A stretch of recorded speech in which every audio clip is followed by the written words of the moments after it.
Good morning, good afternoon, good evening, everyone.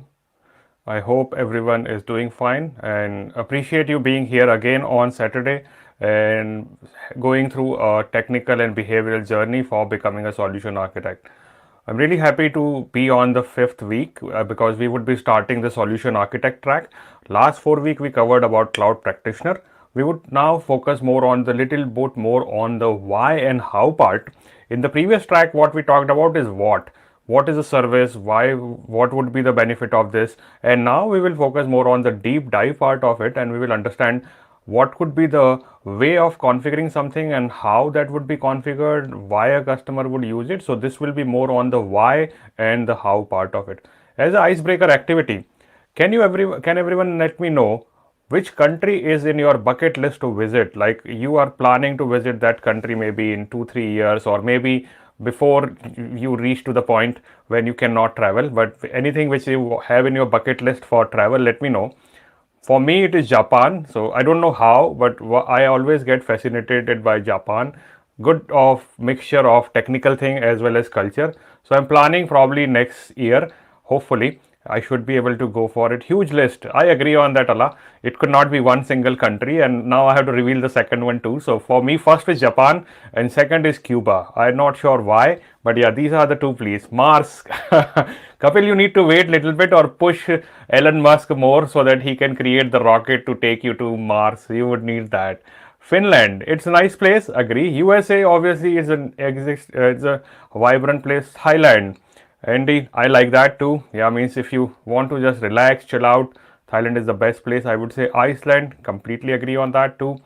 Maldives, yeah, I haven't been there, but yeah, it's a good place. UK is obviously lots and lots of mixed cultural place, so that could be one thing. Sweden, Ghana. Sweden has one of my bucket list. Good. And okay, so we have some people here from Sweden too. So maybe you could work as a guide to help out people. And then we have Kenya, New Zealand. Yeah, I'm picking my list also from this. Whole Europe, I like that, Pawan. Yeah, means maybe backpacking in Europe, that would make sense. Switzerland, Bhutan, that's an interesting one, Prasad. Yeah, so Bhutan, people might be knowing it already that they like countries measure GDP, and that country Bhutan, they measure the gross happiness of people or citizens. So really interesting way to look at how the life is there. Kenya. Thank you so much, everyone, and I'll not take so much of time, but I want to talk about some of the statistics which is coming from last program. And before that, I want to talk about the theme for this particular session. Now, one more question. Mount Everest, thank you, Bala. That is interesting. I can't do that. I don't have that kind of physical endurance, so I won't dare that. Now, we will be focusing more here today on the solution architect, and we would be focusing on that how you can be consistently preparing for things. And in next week we will talk about behavioral aspects also, where we will be analyzing the videos we have created so far, or means the sessions we have delivered, and we'll find out that how you can pick up the pieces of behavioral way of answering question when a SA is talking or when you are talking to customers. So that would be owned by Prasad. Next week onward, we would have those analysis of the videos where you can pick up the behavioral skills also. So that's what we would be doing. Now, does anyone remember this movie? This is a movie poster. Anyone? Any movie buffs here? I am. I like to watch movie at least once in a week or twice in a week. So anyone who knows about this movie poster, let me know in the chat later. Shouldn't be a problem, but we'll quickly get started in interest of time. So I want to share one more fact here. This is how the weekly emails look like. Shawshank Redemption. Agree on that, Bala. Yeah, that is the one. That's the one. If you haven't watched it, please check. It's an interesting movie. I think it is the highest rated movie on IMDb, so you should check it.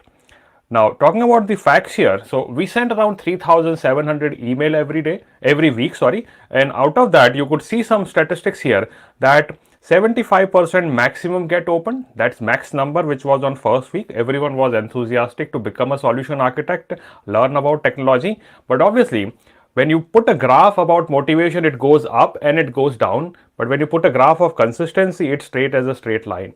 So make sure you are in the straight line of consistency, not just being motivated for 1 week and next week you have no idea what you are doing. So make sure you are in that. And if you look here, the resources are only clicked by a few digit of percentage, like 5%, 9%. And over week over week, this will obviously decrease. But I appreciate you still being here. And this is something which you should all stick to. What I always say, consistency. So that is the key. Bhupendra is having a question, how can I get email from BESA? Bhupendra, we send these emails every week, and if you are not on that list, ping me your email address and I can look into it, that why you are not getting that email. Should not be problem. So be in that 5% list. Don't be into this 95% people who are not going through the content or who are just joining it and not doing any homework at all. So that doesn't help. You need consistent efforts for that. So that's all I wanted to talk about. And people who are consistent, we have some goodies for you. We will be conducting bonus sessions of well architected, and only people who are consistent, that 5% would get admission to this particular session, which is called well architected. So we'll do that. So we are on domain 1 for solution architect associate. We'll talk about designing and securing architecture. So let's go ahead and talk about this particular topic, and I would be adding today Parna and Nicole to help us with this particular topic. They would again do a role play and they would be helping you in that way to understand about the topics related to solution architect. Hi Nicole. Hi Parna. Nicole, maybe. Hello. Hello, Hello. everyone. Good. So we have a consultant, we have a customer, enthusiastic customer who want to get lots of answer, and enthusiastic essay who is going to give those answers. So let that role play begin. I would be on backstage. If you have any question, put them into chat and we would be happy to take it from there. All right. All the best. Thank you. Hello, Parna. Hey, hi, Nicole. How are you today and how can I help you? Yeah, I'm good. But the problem is that I have no idea what my tech teams are doing. And some of them also don't know what they're doing, which is okay for now. But, I was wondering, now that we no longer have a data center where we can actually plug cables into servers and all that, how do we go about it? So how would I build an architecture without access to a data center? And how could I secure this architecture? Do you have an example what that looks like and what kind of components I need to think of? Definitely, Nicole. So I'll give you a little overview about what setting up a network on the cloud on AWS is like. First of all, are you able to see my slides? Yes. Yes. Okay, that's good. All right. So let's get started. So setting up the network on AWS is very similar to how you set up a network on your on premises. So what we build is called as a VPC or a virtual private cloud. So we have our AWS cloud, and as you know, we have multiple regions, and you need to select a region where you would create your virtual private cloud. So now, what is a VPC? It is an address space, a private address space. You can think of it as a plot of land which is given to you, and you can go and build whatever you like on it. So similarly, we will create our VPC, and we are going to create this VPC within a region. Now, every account per region, we have a limit of 5 VPCs that we can create, which is inclusive of a default VPC. So if you ever open up the console, and let me just show it to you. So currently, if you see, I am in North Virginia region. Okay, and if I take you to Mumbai region, where I don't have any VPC set up, and if I open that up, you'll see there is already a default VPC there.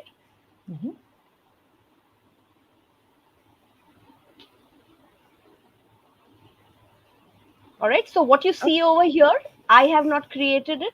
This is a default VPC, and how will you come to know about it? If you look out here, it says default VPC, yes. Okay, so this is inclusive of the total of 5 VPCs that you can have per region in every account. So coming back to what exactly is this VPC? So when you create this virtual private space or an address space, you need to opt for how many availability zones you want to use. Now, if it is just for development purpose or for testing workloads, then you could as well use just one availability zone.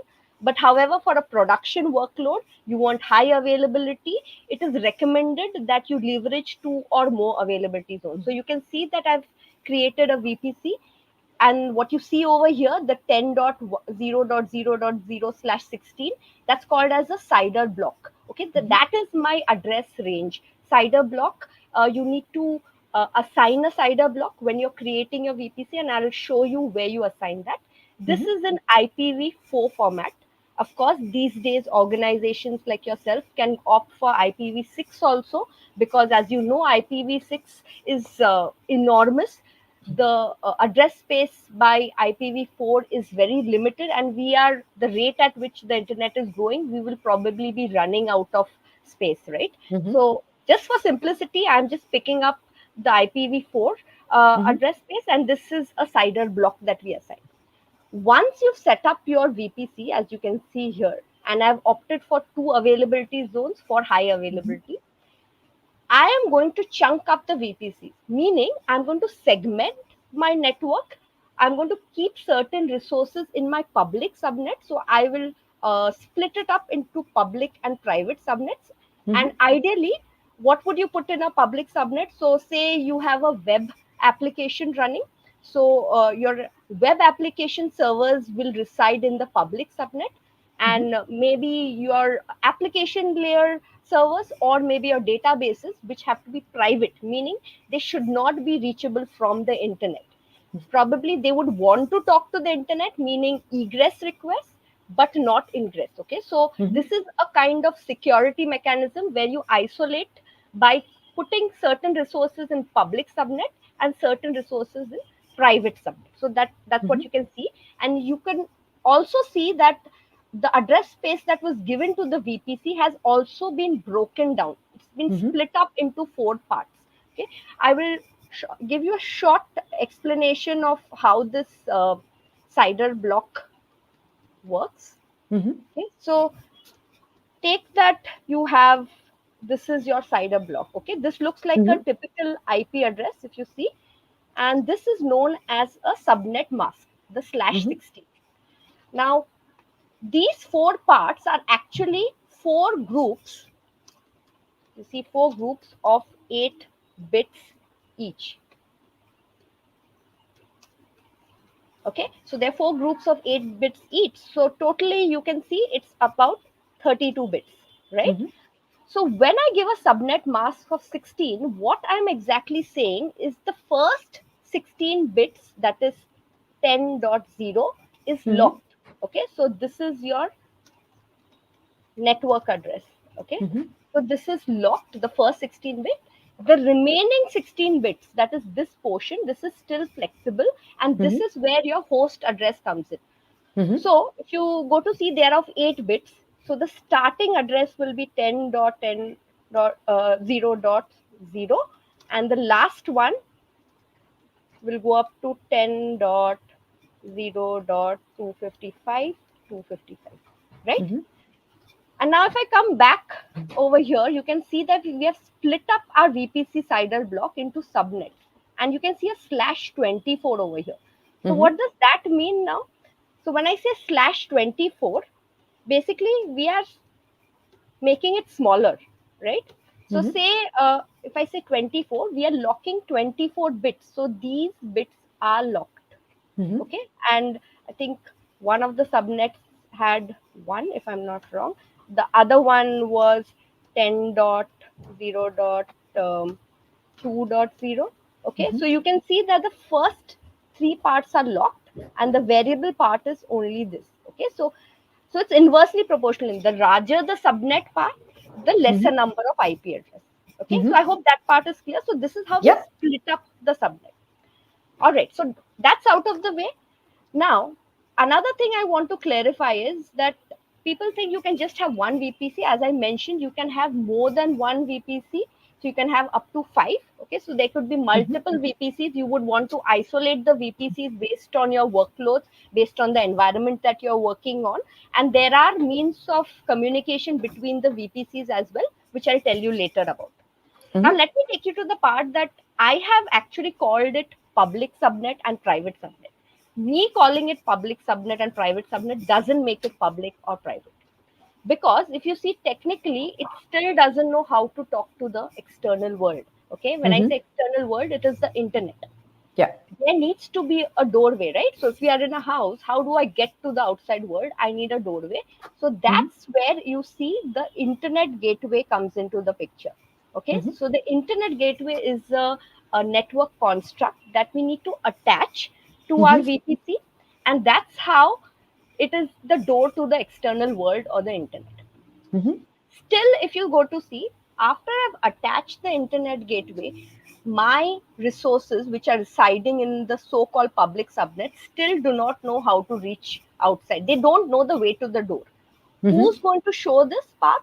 That's where our route tables come into the picture. Okay, so we need a route table, and these route tables will have route entries. Now, if you see, as soon as you create your VPC, as soon as you create it, there is a route entry, which is a local route entry, which is already present there, which means that all the resources within this address space, that is 10.0.0.0/16, they can talk to each other. That's called as local route. So they can talk to each other privately. However, my resources A and B or my instances E and F still don't know how to talk to the internet. So how do we let them know that? We have to tell them, please go via the IGW or the internet gateway. So we need to add a route. Okay, so we are telling them, if you go to see, this particular CIDR block is encompassing the entire internet. Think about it. It is all the addresses in the IPv4 range. Okay, so we are saying, if I need to go to the internet, please go via the internet gateway. Now, technically, it has become a public subnet, and my public resources can talk to that. Hope that's clear. That's fine. Yeah. So, but how do these private subnets? I see there's also another route table, right? It looks like they go somewhere else to a NAT gateway. But once they are in a NAT gateway, they can go outside as well, right? Or how does this work? Yeah, let me just explain that part as well. So you're right, sometimes our resources which are residing in our private subnet also need to talk to the internet. They may not welcome incoming or ingress, what we call, but it might want to talk to the internet, for example, to pull down patches from the internet. But how would it do that? So your question is absolutely correct. How will it know how to go out, right? So that's where we have another route table over here. So we attach route tables to each subnet. Okay, and we customize the entries in the route table based on the route the resources will be able to take to different networks. So we will also attach one route table to the private subnet, and if you notice over here, it automatically inherits the local route. So the local route is automatically inherited. That will always be there. So they will be able to talk internally to each other. However, to talk to the internet, it cannot, or it should not reach out to the internet gateway. So what do we have here? You can see here we have something called as the NAT gateway. So a NAT gateway is a managed service. It is a networking service that is provided and managed by AWS. It is highly available, scalable, and redundant. So you don't have to manage the infrastructure. It will automatically do something called as NATing, that is network address translation. So what does that mean? So these resources over here do not have public IP addresses. They have only private IP addresses.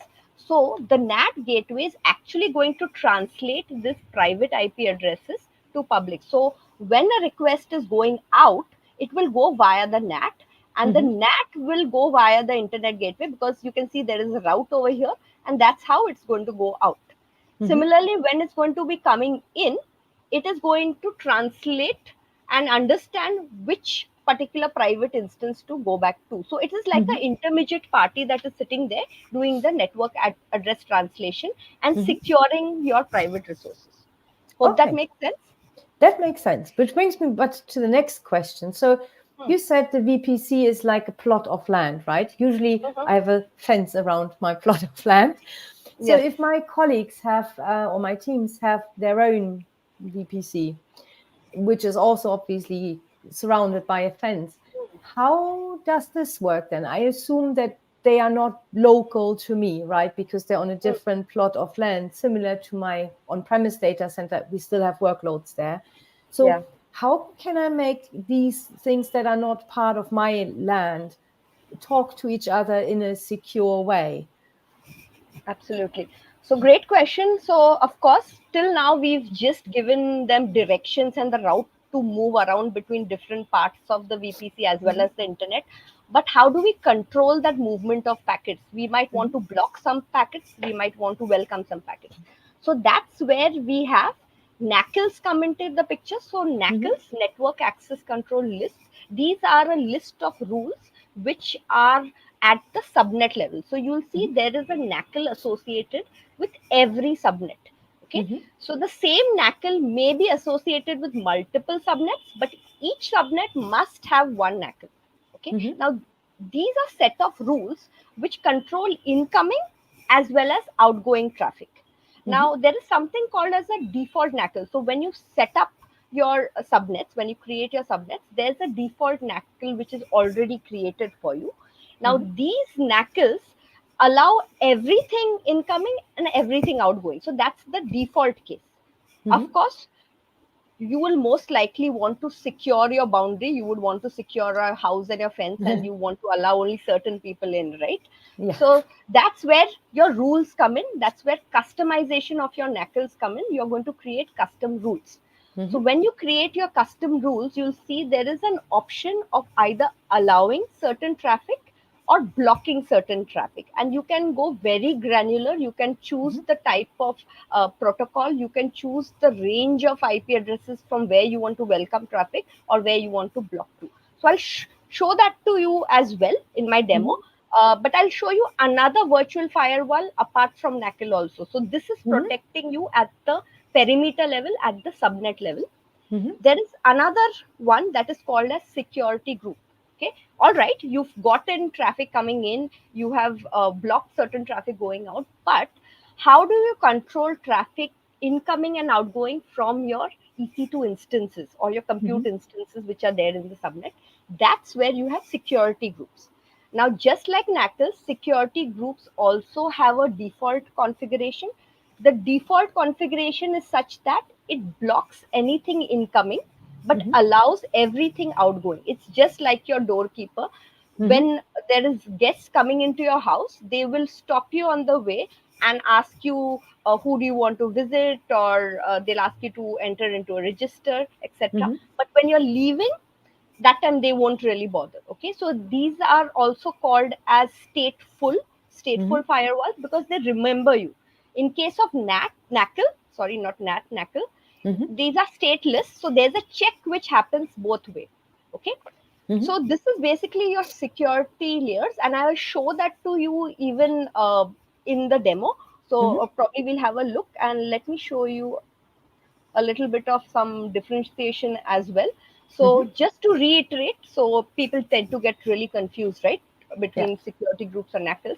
So your security groups are at the instance level, or really speaking, it's at the ENI. So that's your elastic network interface level. That is actually the doorway in and out of your instance, whereas your NACLs are at the subnet level. As I said, security groups are stateful. It remembers you. Okay, so once you've been let in, when you've been allowed, if you set up a rule to allow a certain kind of traffic, then it will automatically let you go out. Okay, so that's stateful. And stateless is in case of NACL because there's a check happening both ways. Okay, so incoming as well as outgoing. So these are a few things that you need to remember. Also, when you're setting it up, most people I've seen have a brilliant workload all set up, but they are wondering why aren't they receiving traffic, and they look at their VPC flow logs, which is one place where you can do some kind of troubleshooting, and you'll realize that all your incoming requests are getting blocked. So there's something blocking it. Possibly you have misconfigured your security group, or probably there's something blocking it at the NACL level, or possibly you didn't even add a rule into your security group. So remember, by default, everything is blocked in security. Okay, so this is something that will help you understand the differences. And of course, I'm going to share this with you, and you can look over it again. Okay? Sounds good. Do you want me to go to the demo now? Yes, that that would be good, so I can see it on the living object. Definitely. All right.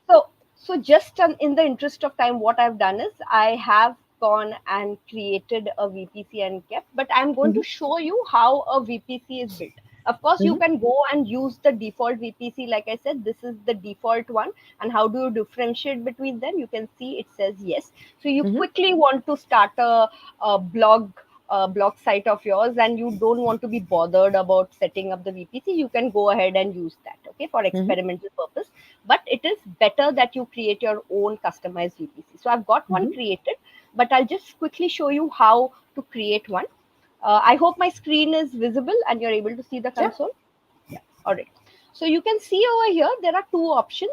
One is the finely granular option where if I choose VPC only, I have to literally go step by step where I showed you. You create the VPC, you create the subnets, you have to create the route tables, you have to attach the internet gateway, you have to attach the NAT gateway if you need it. So you do everything one by one. Or if you're super lazy or you want to do this quick, which I'll show you, you can use the wizard. Okay, so this wizard over here will visually show you the flow as well. Okay, so there are some standard configurations by default it has done over here. So let me just give it another name. I just keep it BeSA. You need to assign a CIDR block. Like I said, this is the address space. You can change it as well. I can go and change this. That's fine. Okay, so you can choose IPv4 or IPv6. That's up to you. You can choose how many availability zones you need. So this is Northern Virginia, which has 3 availability zones. So you can opt between 1, 2, or 3. Within those availability zones, how many public subnets? So remember, you don't always have to have a public subnet, because what if your workload is such that doesn't require internet exposure? So that's why you see a 0. It could be 0 as well. And then you can choose the number of private subnet as well. Okay, so this has 2, 2, and 2. And you can see over here the visual representation. So this is what it is going to make. So you can easily visualize what it's ultimately going to make. It's going to make a VPC. It is going to be using, you've not given preferences of availability zones. So it's picked 1A and 1B. The last character is an indication of the availability zone. So there's A, B, and C. So it's picking these two. And you can see over here, the green one is the public subnet in each of them. And this is the private. How will it reach out? Because I've said they are public, so obviously it needs to talk to the internet gateway. So it's also going to create an internet gateway for me, and the route to the internet gateway is via this public route table. Can you see over here? It's showing you the path also. So both of them are sharing the same route table, so they don't really need a separate route table. However, if you see in the private subnets, they have separate route tables. This is for this one, and this is for the US East 1B1. Okay, and okay, so I'll just remove the VPC endpoint part. That we'll talk about that later. I'll say none. Okay, now currently there is no NAT gateway. Now if I say that I want a NAT gateway, and as a best practice you should have one NAT gateway per AZ. That is for a highly available architecture. Remember, if you just have one in one availability zone, what happens if the AZ goes down, right? So you can see over here, the route table will have an entry, and this is the way the traffic will go out via this. So this is what it is going to visually make. So I have created it already. So I will go back and show you what's already made. So this is how I created it. And once it's created as well, you can have a look at the visual part of it. So this is the one that I made. And you can see over here, okay, this is what it's created. The same thing. I have, just for simplicity, I've chosen only one availability zone, okay, and the public. So now I can open this. Okay, so because I've already created it, I'll show this to you. So if I open this up,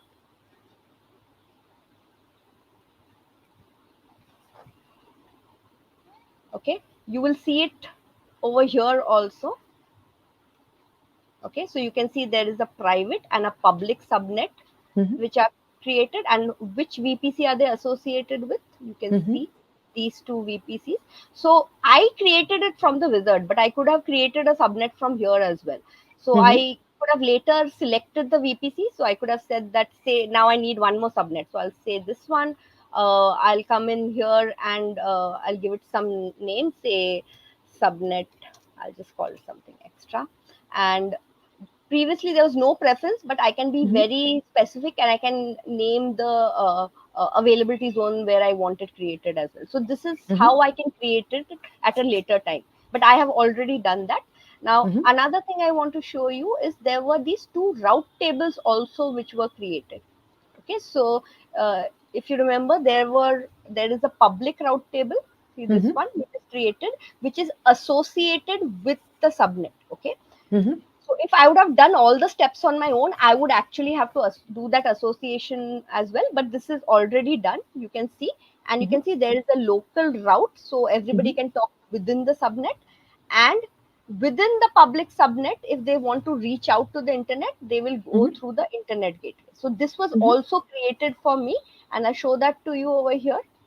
So this is the ID of the internet gateway. You will see it in this list. Okay, so this is your internet gateway, and you can see it is showing as attached. Attached to whom? It is attached to that VPC. Okay, so if I would have individually created that internet gateway, it wouldn't have been attached. So if I just do a test IGW right now in front of you, you will see that it will be in unattached state. Okay, so if you see over here, the one I just created, it is detached. So I actually have to go and attach, and I need to do these steps on my own. But because I opted for the wizard way, so it automatically did that for me. Okay, so if, let's say, one of my people says, oh, the internet is down, chances are the internet might not be down. Someone just detached my internet gateway. Of course. And plus the other reason, it could be in detached mode, or maybe there is no route. So I just now showed you. So what if the route itself is missing? Okay. So somebody went and deleted this route. So your resources don't really know the path to go to the internet. So that's also important. You need to check over here as well. Okay. So this is for my public subnet. Now I have another subnet that I had created. If you remember, that was my private subnet. Now for my resources within my private subnet, I don't want them to talk directly to the internet. I want them to talk via the NAT gateway. So there was a NAT gateway created. Okay, I'll show you the NAT gateway. It's created over here.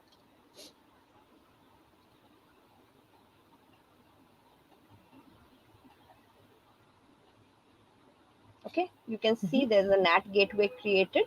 It's in the public subnet, and it is actually assigned a elastic IP address. And elastic IP address is a static public IP address, by the way. Okay, so it's attached that, so it's here, and the same thing you can see here. So basically, what the private subnet knows is that if I want to reach out to the internet to pull down some patches, I need to go via the NAT, and this is the ID of that same NAT. If you remember D2F, this is the same one that I'm showing you over here.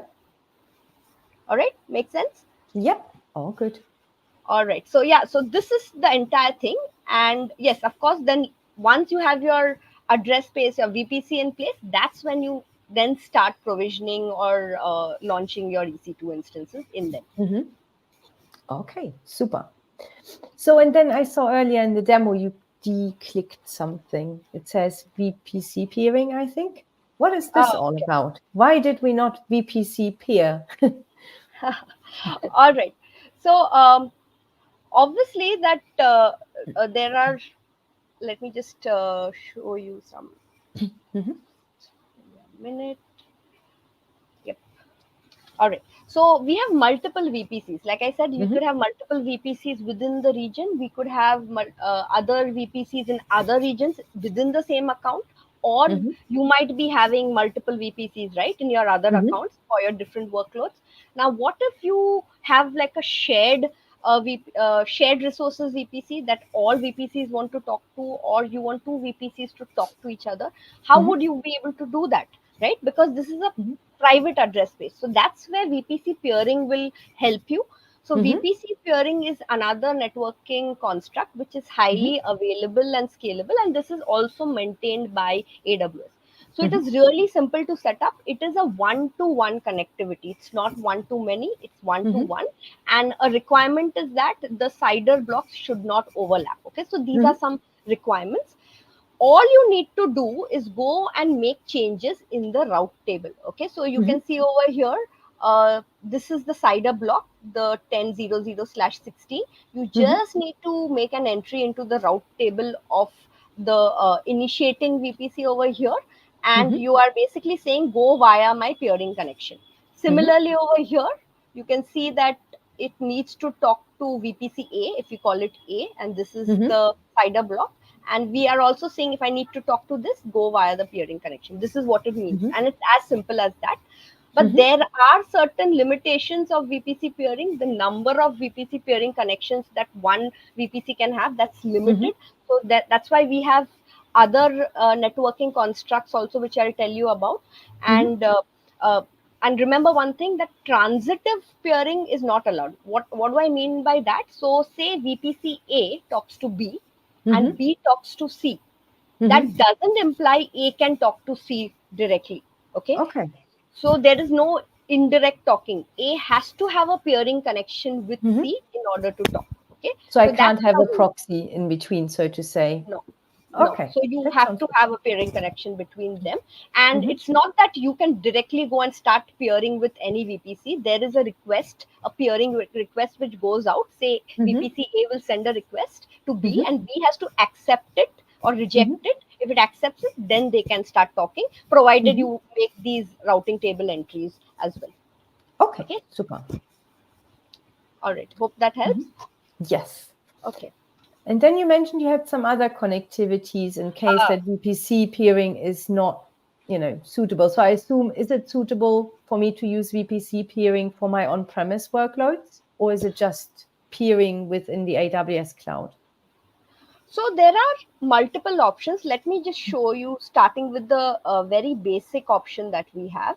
Okay, so the most basic option that we have is where we can have a site-to-site VPN connection between our VPC as well as our on-premises or our branch office or our data center. We can have it via a site-to-site VPN, which is ultimately using the public internet. Remember that it is a private tunnel that is going through, and there are actually two tunnels, but there is a speed limitation or bandwidth limitation of 1.25 Gbps. So you need to be aware of that. If you are okay with that, then that will suit you. And if you have intermittent data that you're supplying back and forth, then it's all right.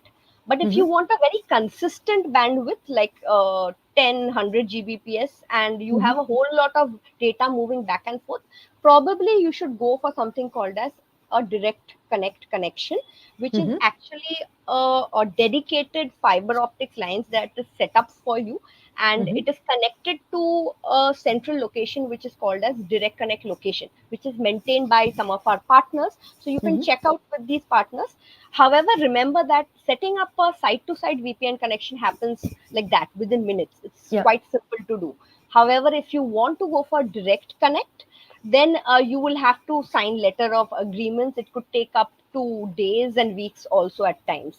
Okay, but there are subtle differences between the two. Certain organizations have both of them, right? Just for you can take it as a disaster recovery solution, because just in case your internet is down, because your site-to-site VPN is dependent upon the internet, you still have the direct connectivity. So these are the two options that are there. Obviously, you can have a mixture of options also. So I'll just show you. There are some other options available as well. So you can combine direct connect and site-to-site VPN as well, as you can see over here, because site-to-site VPN, your data is encrypted in transit by IPsec. Okay. However, in direct connect, there is no security. It's not encrypted. So you might want to have the best of both worlds. So you can have a connectivity mechanism like this. So say right from your on-premises, from your customer side, you have a direct connect over here, and then from your direct connect location onto your VPC, you can have a site-to-site VPN connection with your protected traffic. So I will not go too much into depth, but I'll probably share this link, and you can see there are many different configurations you can mix and match and have. Sounds All right. good. Yep. Yeah. Perfect. Good. So, now we've talked about the VPC a little bit, and I have now a good understanding how I can build what I used to have in my data center in the cloud. But now we need to go into the more nitty-gritty, right? So once I've built it all, obviously I need to have these EC2 instances running my workload, and I'm a little bit concerned. Maybe I'm getting this wrong, but they're virtualized servers, kind of, right? It means that other people live on the physical machine as well in some shape or form. But we have a couple of workloads where the regulator said it needs to be on my hardware, in the sense of it's only my company that lives on the hardware. Is there a way you can help me with that? Because I assume I cannot bring my own server into your data center. Absolutely, there are definitely ways. So let me just start with how it actually works, how virtualization works in our AWS data centers. We have bare metal servers; those are the physical hosts on which. So usually, what would you have? You would have the hypervisor, which is the software which is managing your virtual machines. So your EC2 instances is actually a virtual machine by itself.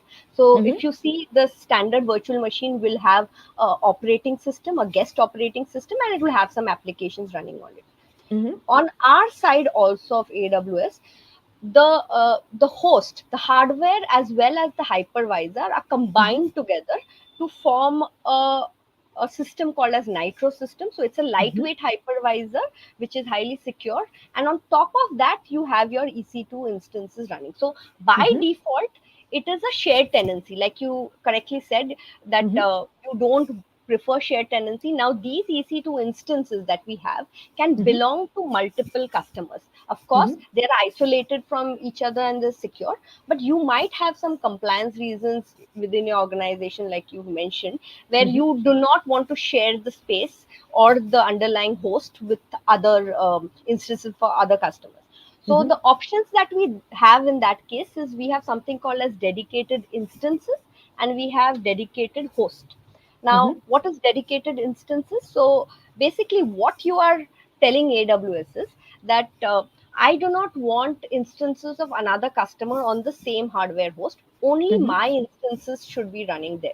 Okay, so it is just like, you say, if you're renting out a house, and in a general case you would probably share it with your friends, so that's your shared tenancy. But when you're saying dedicated instance, you're saying I'm going to share it only with my siblings and my relatives, not with any outsiders. So what happens over here is you have a dedicated host to yourself. You do not have granular level control and administration of the underlying host, but the host is dedicated to you only. So that's dedicated instances. So that's one option that you have. That is more expensive than your shared tenancy, obviously.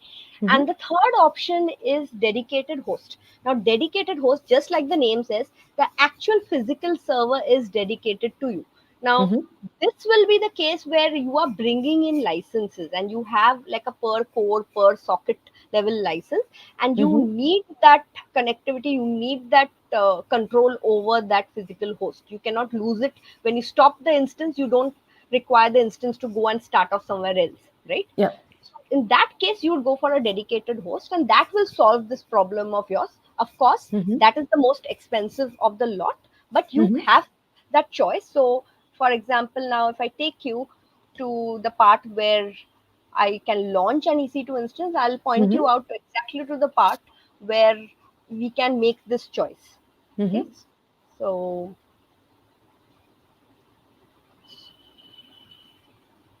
there is an option. I'll go through the other features for configuration also, but I'll show this part to you where you can choose.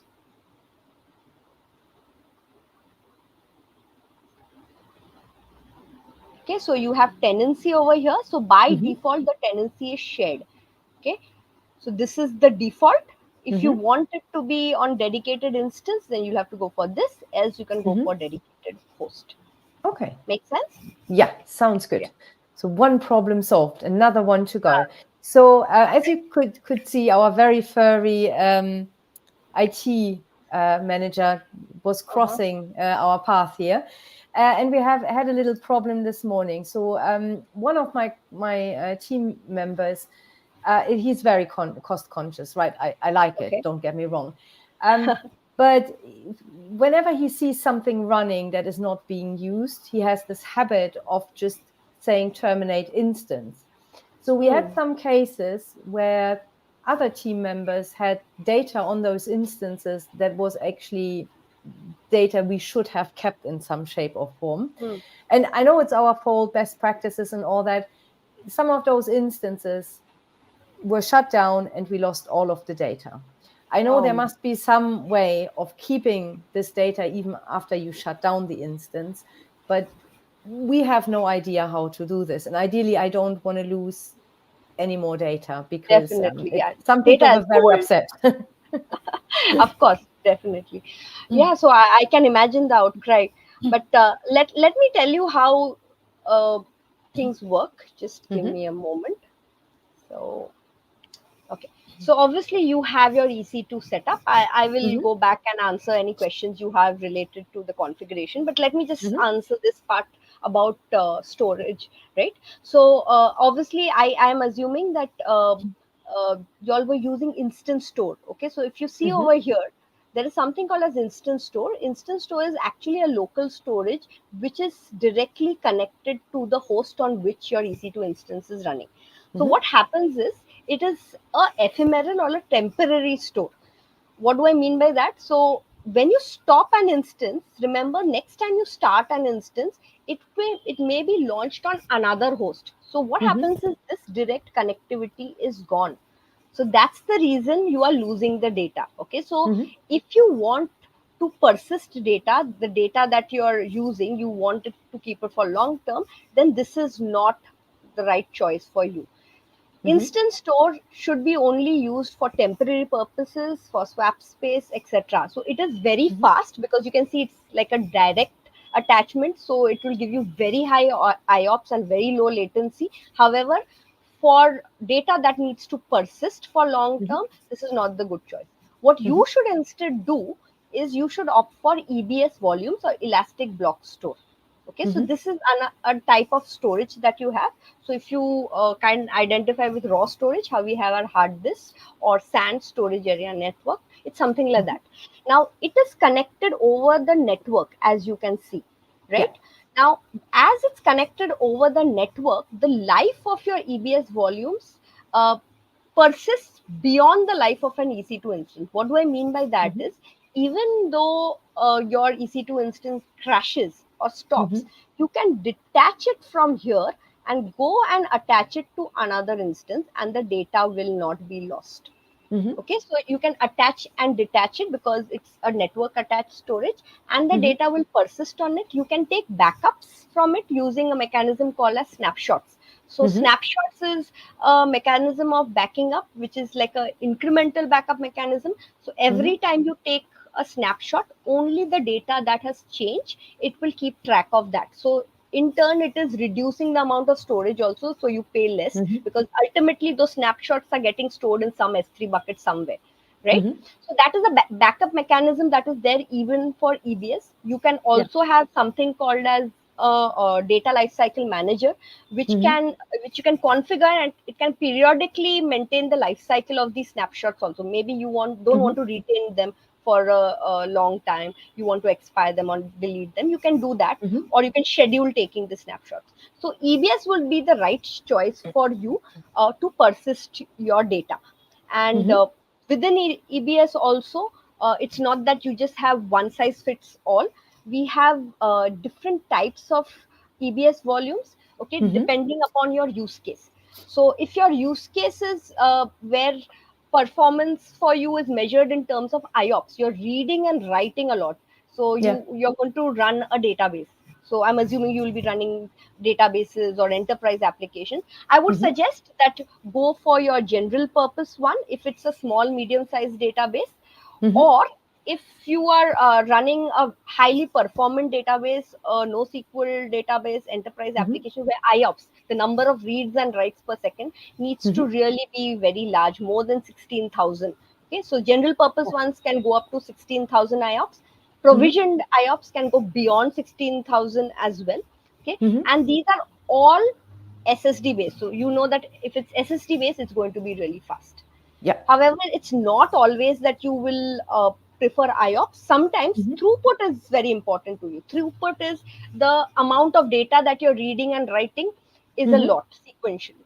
That time you can go for the HDD based ones. Okay, Mm-hmm. so over here you have high throughput. So if you're continuously writing a lot of data, then you can go for the throughput optimized one. Or Mm-hmm.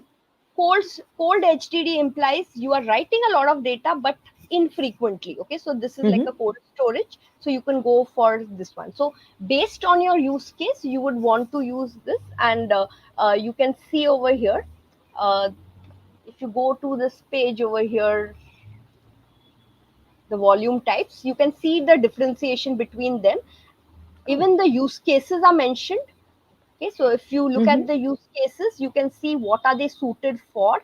So traditionally for medium sized databases, here you can say more than 64,000 IOPS, right? Mm-hmm. These are your SSD based ones, and this is your HDD based volumes. Here you Mm-hmm. can see this is for your big data, log processing, right? So there are two Mm-hmm. types. Okay, so you need to pick the EBS volume also based on what kind of workload you need. Mm-hmm. Make sense? Sounds good. Sounds Yeah. good. And as we are at storage, so obviously we're big fans of S3, right? It's brilliant. You just put something in a bucket and you don't need to worry about it. Mm-hmm. But as I said, our best practices are not that great. So we're just using the normal kind of S3 bucket.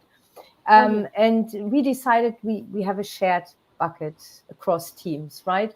Hmm. But so as it happened, someone by accident deleted an object because they thought, oh, we no longer need it. And they weren't aware that this is not like your mobile phone where you delete something and then you can go back to this kind of, backup rubbish bin and retrieve it. It was gone. Right. Yeah. So Yeah. it was not his own object. It was the colleague's object that went missing.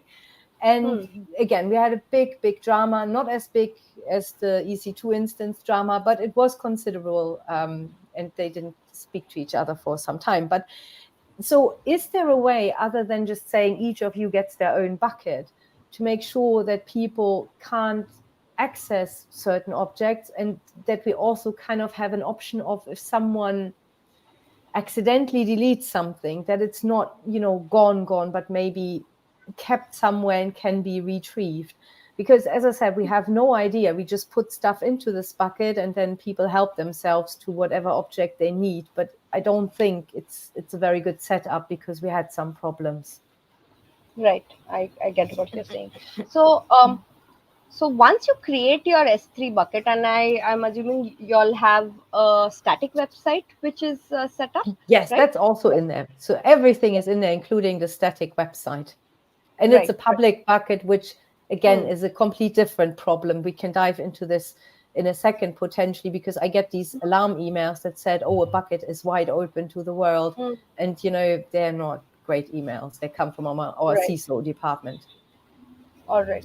So essentially, there are many ways in which you can control access to S3. S3 is simple storage service, and it is a object type of storage. So EBS, Mm-hmm. what we were talking about earlier, is block storage. So in Mm-hmm. block storage, your data is divided into blocks.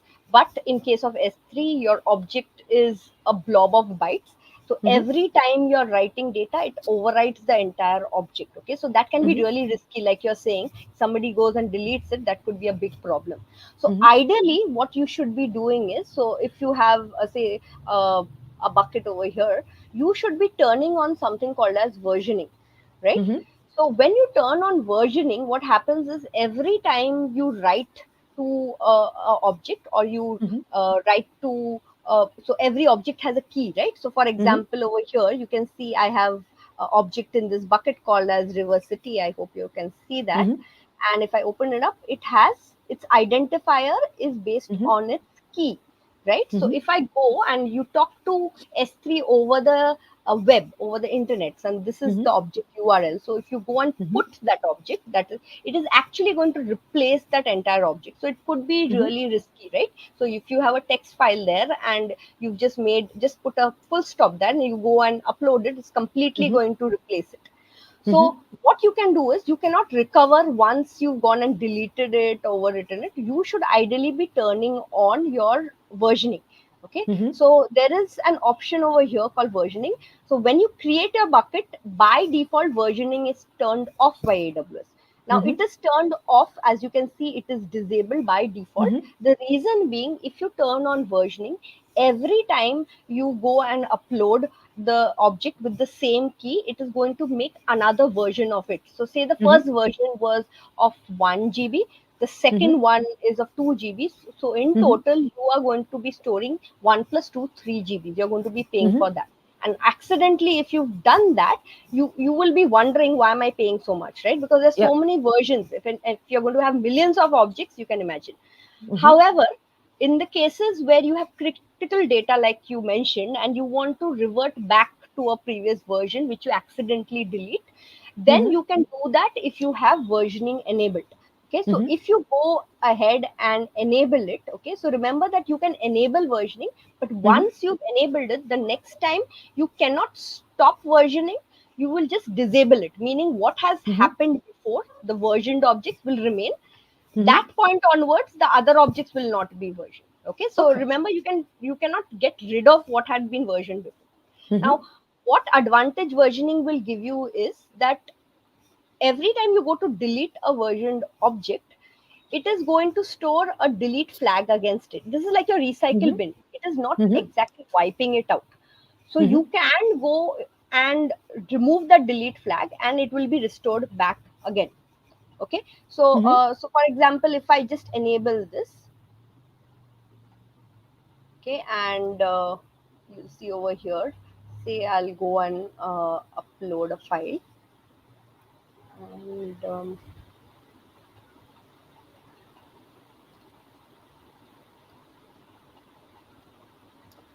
okay, so I'm just going to upload this file over here, right? And let me just open this file. So currently it just shows demo file with some data, okay, and then I'll say some more data, and I'll save this, and then I'll upload it again. Okay, so now I'll go back here. So I still have the original file here, and if I go to upload again, and let me go and okay, and I'll upload it again.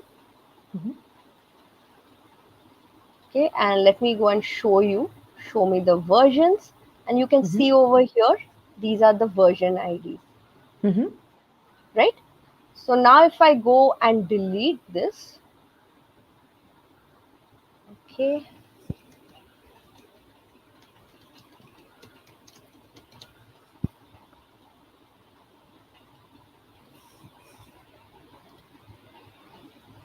right, okay, so over here it seems as if it's gone, but you can restore it because it's a versioned object and we have the versioning over there.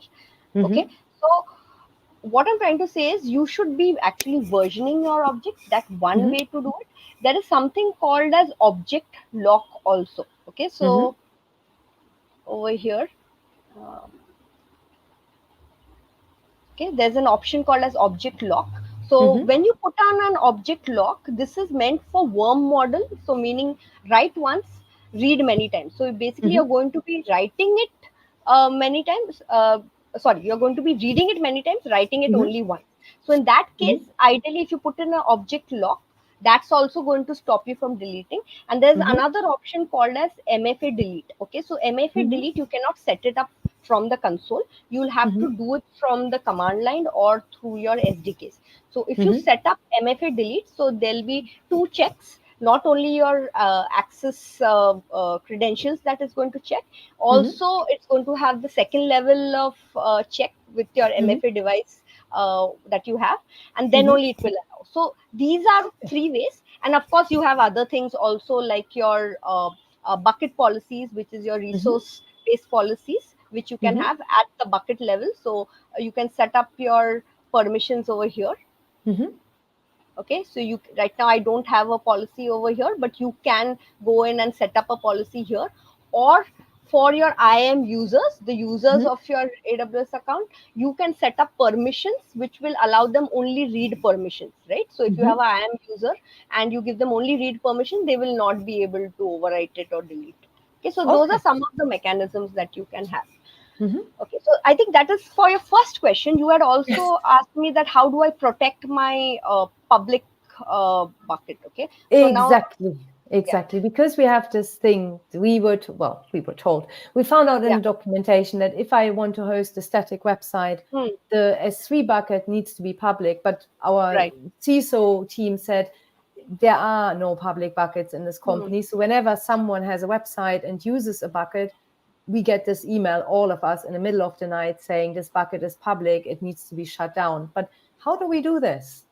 Okay, so you can see over here, when you create a bucket, your public access is turned on, public block access. But because this is a public website, I have turned it off, and you can see my bucket policy is allowing everybody from the internet to go and read. So this is a read action.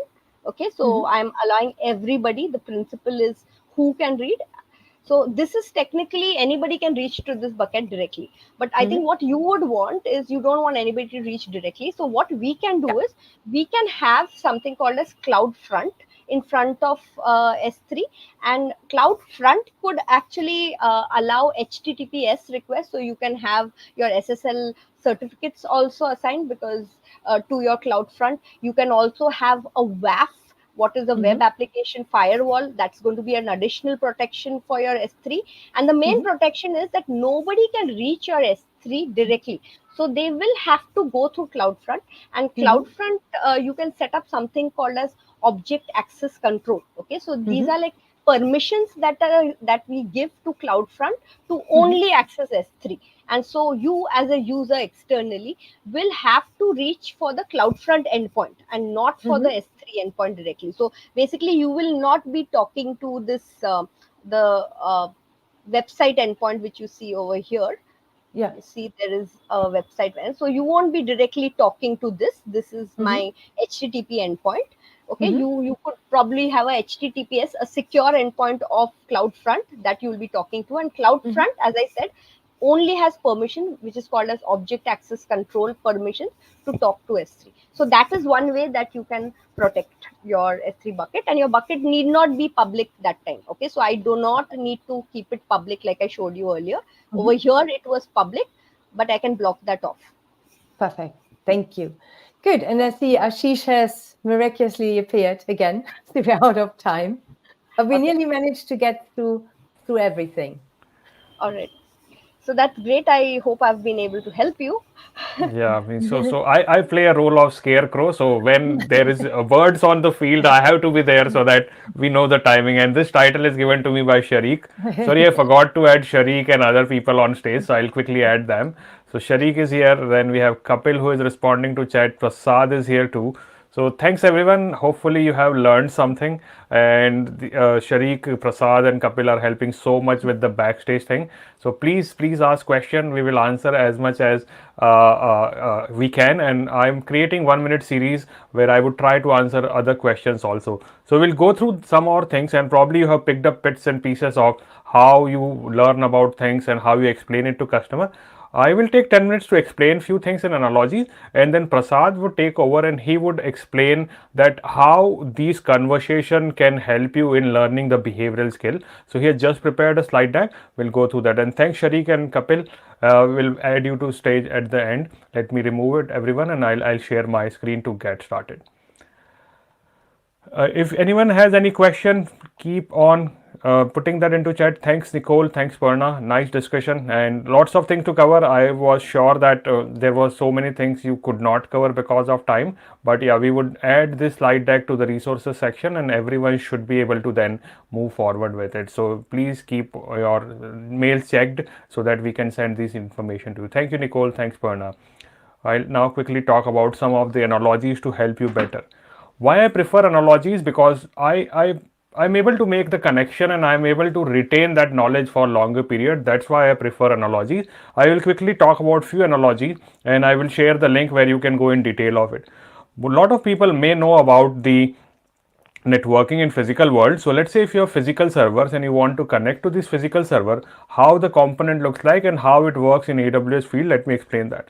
So physical server would require connectivity through LAN card that would connect to network switches. Network switches would be then having multiple switches connected together so that we can expand the network. Probably we would need VLANs in that so that we can create logical isolation, and then we would need router through which our communication can happen between VLAN. And when we are moving forward, we want to connect to internet, and that's where we would create firewall based solution, and we would have an internet router who would connect us to internet. This is how a typical physical network works. Let's see what else happens into AWS world. So AWS is not changing the fundamental way we work. We are still keeping the same concepts alive, but we have implemented it in little different manner. So I'll explain you that what different manner we have implemented it, what options are available in AWS. So we do not give you physical servers directly, we give you EC2 machines, so you use EC2s. Instead of network card physically present, we give you ENI, Elastic Network Interfaces. Instead of a network switch being given to you directly, we provide you network connectivity through subnet, so you can logically create create isolation through subnet. And instead of router, we call it routing tables. And firewall solution, we provide through security group and network ACL. An internet router, you can compare it through IGW. So if you relate it, there is not very different components we are using. The way we implemented could be really different. So that's what we have seen here. And obviously a unique component exists. We put all these things together into a box, and that box is what we call a VPC. So that is how networking in AWS actually works. So keep that in mind, that cloud is not very different from what you were doing. Only thing is we have virtualized it a lot and we have automated a lot, so you don't see the nitty-gritty details behind the scenes. So that is the first analogy I want to talk about. Another was about CIDR ranges. So we have subnet mask, right? Think of subnet mask as your hotel room numbering. Let's say I have a hotel which has 5 stories, and on that 5 stories there are 5 rooms, or let's say 15 rooms on every floor. Per floor. Now if I have to number these rooms, what I would start with, like if this room number is 868, probably that means that this room is on 8th floor and this is the room number 68 here. But this 3-digit format may not work for a hotel which has 10 floors or which has 100 rooms. So what I have to do now, I have to come up with a bigger number in which I would keep 2-digit for my floor numbers, and then I would be keeping the remaining 3 digits for my room number here. Similarly, when you are creating a network address, you could say I need more floors or I need more rooms, and then you can adjust your subnet mask to /24 or /16 or /17, whatever number comes to your mind. So basically what you are doing, you are increasing bits here or increasing bits here, and that gives you more room to keep your network ready or keep your applications IP available. So that's what I prefer to explain as a CIDR mechanism for you. What else? Some more analogies. Obviously I don't have time. I consider a route table as your Google map. Let's say physically you have a place to go. Let's say you want to go to airport. Obviously you don't remember the path. So what you would do in that case, you would put the destination into your Google map and it will give you the path to go there. Same thing happens with your route tables too. When you do not know where to go, you reach out to route table. Route table tells you, hey, go to this path, go to internet gateway, go to VPN, go to direct connect, and then you reach to your destination. So route tables are basically like a Google map for your application where you get all information there. Now another good use case for visualization of VPC is, this is coming from console. So let me bring that information from console. AWS has recently added a graphical element to VPC where you can visualize all these things. So I am here, I am selecting a VPC in my account, and if you look here, there is a resource map section. This resource map would give you a visual cue of where your subnets are, who is connected to whom, what route tables are used. So if you see this, I have a VPC. In that I have 4 subnet. First subnet is public A, another is private A, then public A, public B, private B. They are into different region, and by clicking them I can see that which specific route table is being utilized and which specific gateway is being connected. Or if I want to see who can access internet, so I can clearly see public A and B can access it, but my other subnet cannot access internet directly. They have to go through net gateway. So this resource map is a good visualization of your environment of VPC. So please check resource map within your VPC. Now another analogy I have is for security group and network ACL. Think, let's say you are living into a closed compound, and in that compound you have these dotted line, which is the boundary of the compound, that is your VPC. Within that there are multiple buildings, these are your subnet, and within those buildings there are apartment. These apartments are your EC2 machine, and the door governing that apartment is your security group. It is protecting that specific apartment, that specific EC2.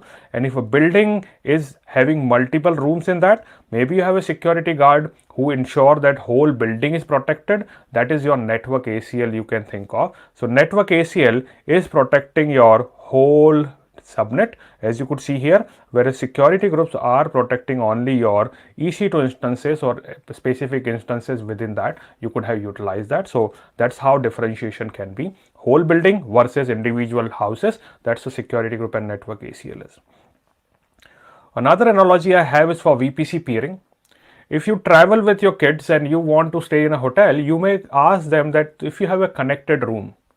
So connected room ensure that we can directly access, so you can stay into one room with your partner and the next room you can keep your kids, and then you can open the door, but this door can only be opened if both sides agree. It cannot be opened from one side. Same thing in VPC peering. When you want to peer, you have to initiate a request and another one VPC has to accept the request, then only the peering connection happen.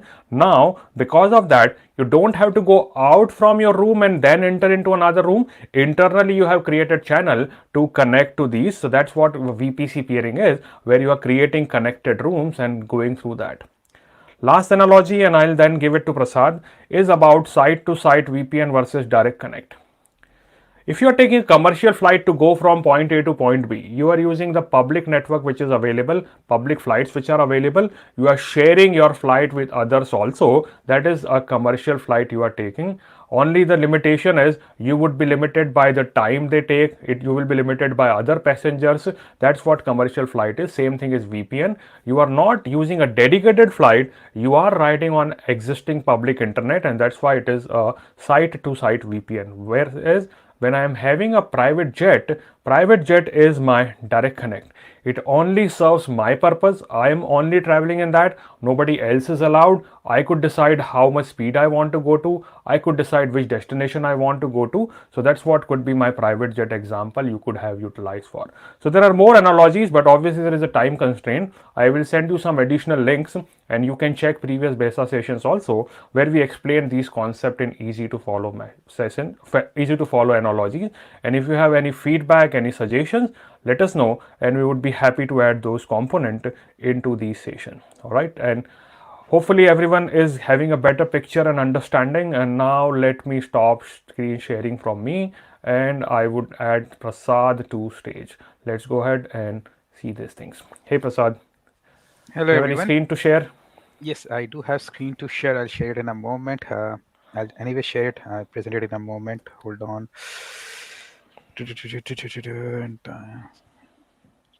So we were thinking about, because BeSA has always been a combination of both technical skills and behavioral skills. Because solutions architect does mean that as important as your technical skills are, equally important are your soft skills. And because of the time constraint, we are not able to cover this time.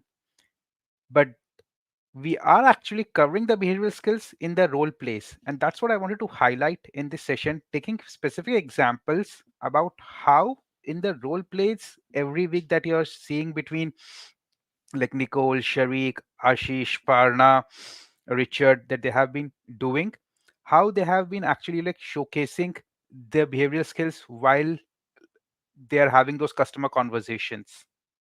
And that's what we do on a daily basis when we have conversations with customers. And why I want to highlight is that now when you will look into those videos, I'm sure you must have noticed, but in case if you have missed, you'll be able to identify, okay, this is the kind of behaviors that you should be showcasing when you are having those conversations. Or as solutions architect, these are kind of skills that you need to develop. Communication skills is very important. And communication skill does not mean fluency in English. That's one part to it. And there are a lot of people who are not non-native speakers, which is completely fine. Communication skills means that you're able to understand what the customer is trying to tell you, and you're able to explain them what you want to explain. There is no miscommunication in that, and we'll look into that in a bit more. And I need to be conscious of the time also. I know I'm going at the tail end of 15 minutes should be enough. Okay, let's the first thing is, one of the superpower of us as solutions architect is that we can take any complex topic and explain them to, I would not say layman people, but to different stakeholders depending upon what level of technical knowledge they have. So the first thing that you need to be good at as a solution architect is understand your audience. And we do a lot of things for that. First of all, we can ask some icebreaker questions to understand what their technical level is, or simple introductions while introducing. When you are listening to them, you will be able to understand whether your stakeholders are technical teams or your business leaders or C-level executives. And you need to tailor your message accordingly.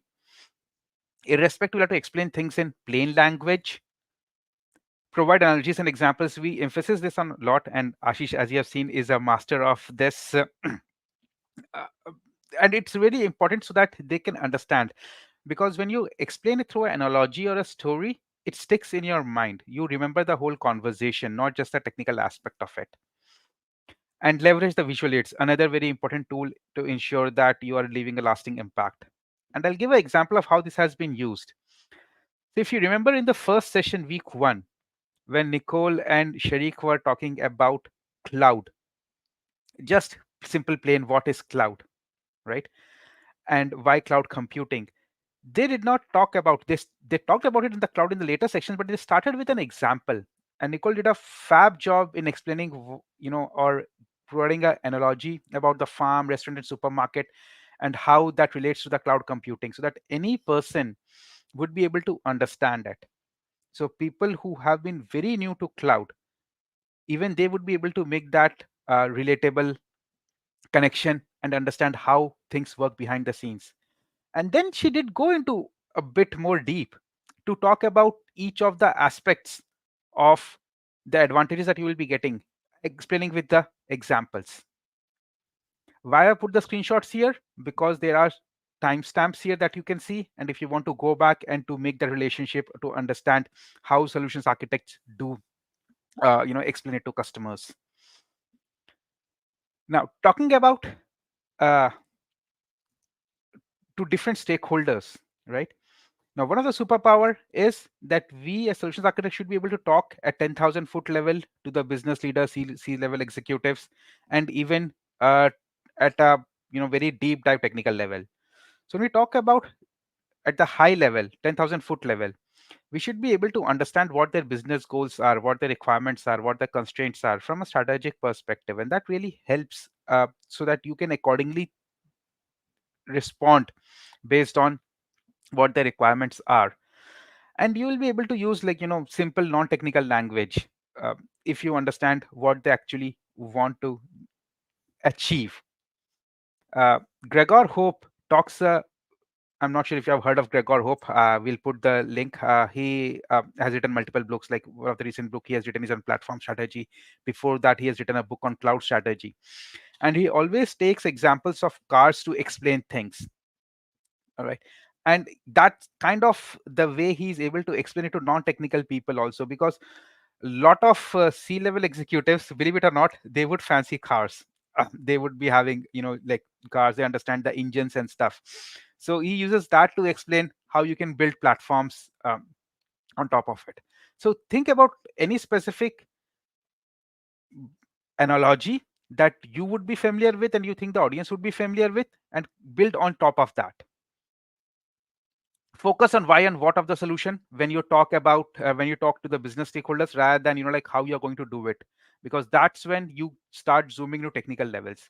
And it's always important also to think about what's the meeting. If it's the first meeting, you will not start zooming to technical details, even if you have technical stakeholders, unless they have very specific ask, like what today Parna and Nicole were doing was probably a third meeting or a fourth meeting discussion. When you have zoom, you have understood the entire problem statement and you're talking about the solutions, looking into the architecture and stuff. Yes, from technical teams perspective, you would be understanding what SMEs are there. Even in technical, there will be different kinds of SMEs. There will be networking SMEs, there will be security SMEs. Uh, there's no point in talking about network details to a security SME and vice versa. There is, depending upon how much the overlap is, but you need to understand in your room which SMEs are sitting and accordingly tailor your message. And then you can go into the architecture, design patterns, so on and so forth. And now this is where the third point: use accurate technical terminology. Now it is important that you leave all the analogies aside and you start using the industry standard best practices, in terms of terminologies, because now you are talking to deep technical people who are implementing the solutions or who have been implementing solutions for long. So they would be able to understand your language, your technical language, and it's better to ensure that you're talking about the same thing, so using the industry terminology. And obviously there will be a lot of back and forth or questions that will be coming. So you need to be prepared as a solutions architect to dive into that granular level to explain them the problems, the challenges, and any trade-offs. And why I'm talking about that is, in the first session, again, if we talk about, then Shari started explaining about compute on AWS.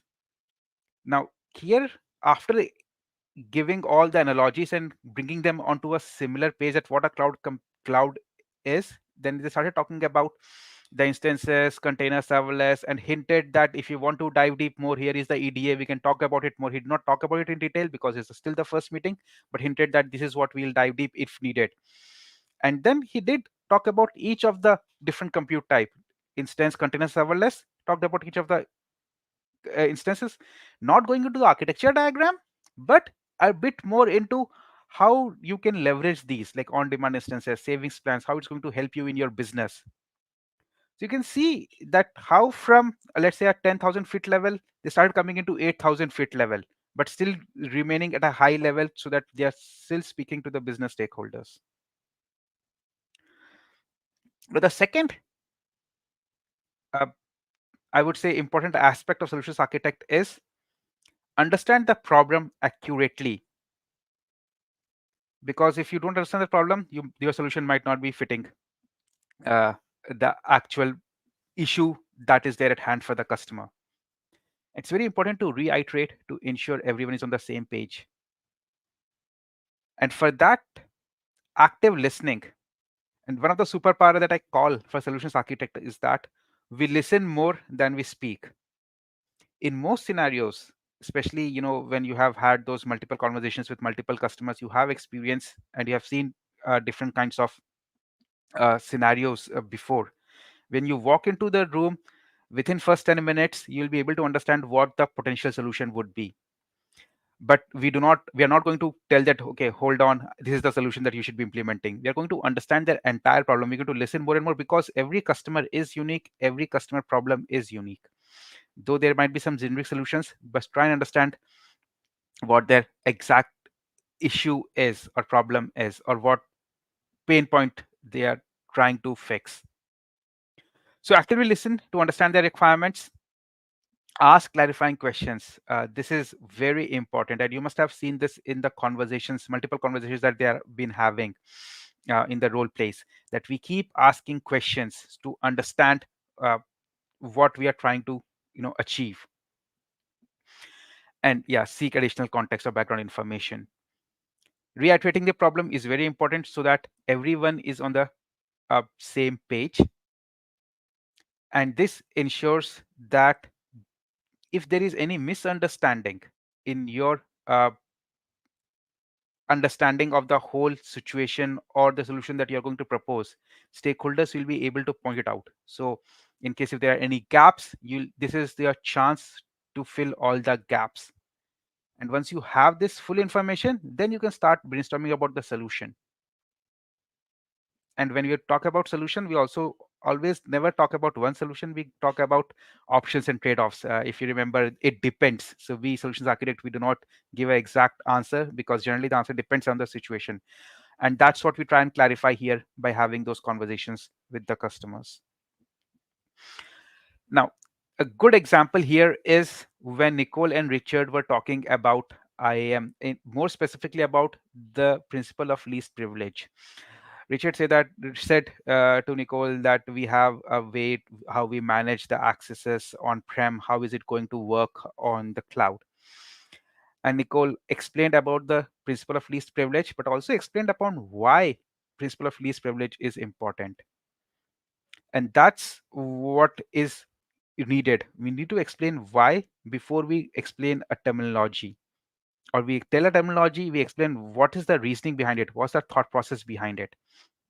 And then she went on to explain about the long-term credentials and why it is not the good thing, and how you should be managing your users, how you can start managing 1,000 users, you will not be able to.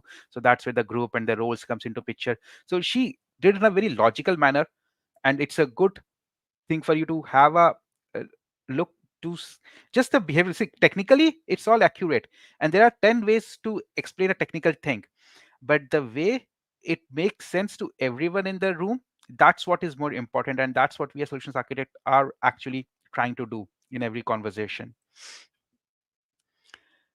Effective whiteboarding skills, another very important thing. And now in the virtual world, we do this virtual whiteboarding, but when we have a chance, we try and have the physical in-person whiteboarding. And it's really important. Whiteboarding is not only used for architectures, it's also used to capture the problem statements, next steps, and everything. But yeah, mostly it is used to explain technical concepts in a simpler manner through the architectures, right?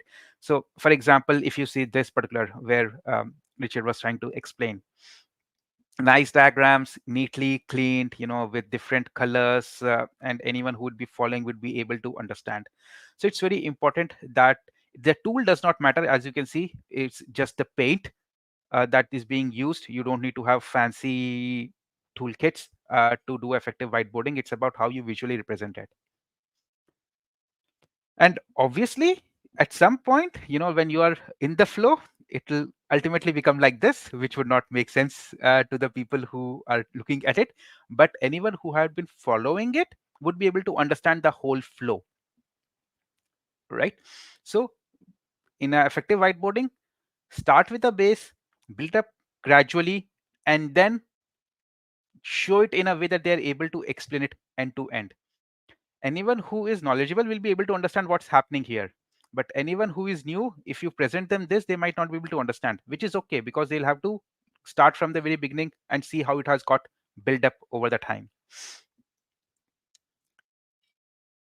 Now, the next thing that I would like to talk about is taking a step back and look at the basics.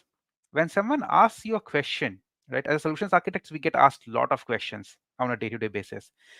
When you get asked a question, always take a step back and look at the basics or the big picture.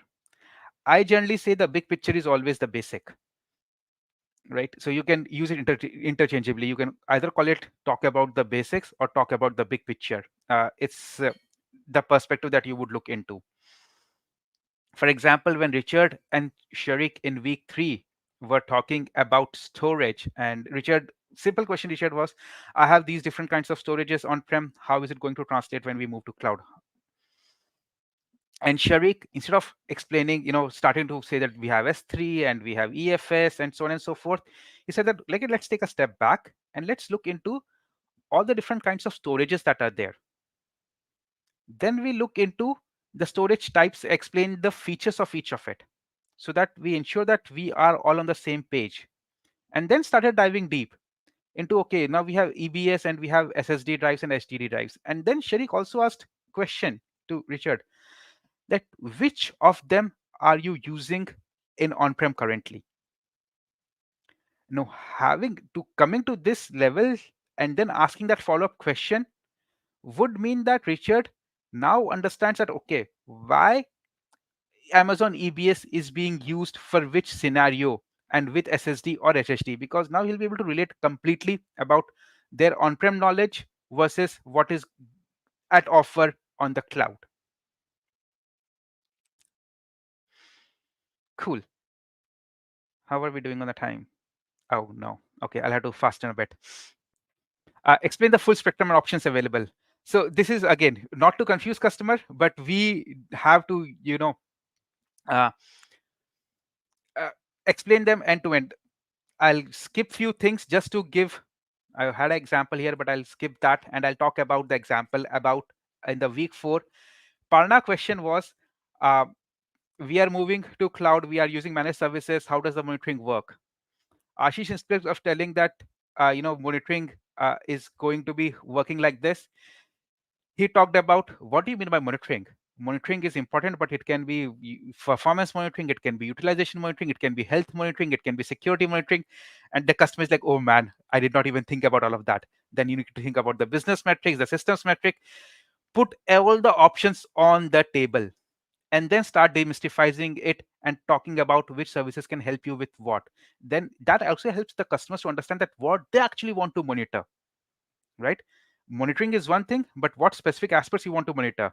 And that's what Ashish tried and explained that with this whole thing. Again, not to confuse the customer with all the options and different things that we have, but to ensure that they understand what they want to do.